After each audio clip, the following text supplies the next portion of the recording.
السلام عليكم ورحمة الله تعالى وبركاته. مباراة نادي القوى القوية ضد نظيره نادي الكهرباء اليوم في الجولة الأولى من دوري نجوم العراق 2024-2025.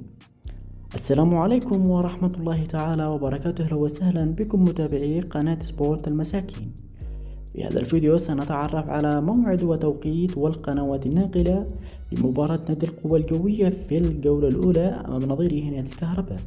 قبل أن ندخل في أي تفاصيل لا تنسى الاشتراك في القناة وتفعيل جرس الإشعارات والصلاة على خير البشر محمد صلى الله عليه وسلم.